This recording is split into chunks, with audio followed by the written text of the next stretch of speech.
istəm şirin kalamlar olsun. Alqış edən dəstək olan yaxşı adamlar olsun. Bütün kənd uşaqlarına çoxlu salamlar olsun. Mən də kənddə doğulmuşam, mən də kəndçi balasıyam. Mən də kənddə doğulmuşam, mən də kəndçi balasıyam. Mən də kənddə doğulmuşam, mən də kəndçi balasıyam.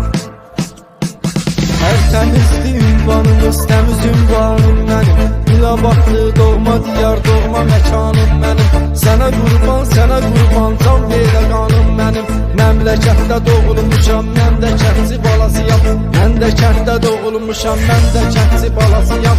Mən də kənddə doğulmuşam, mən də kəndçi balasıyam. Şirvan şəhərində böyüdüm, amma yaşadım Xəzərdə. Yaxşılar da hər zamanda olurdu həmdəvərdə.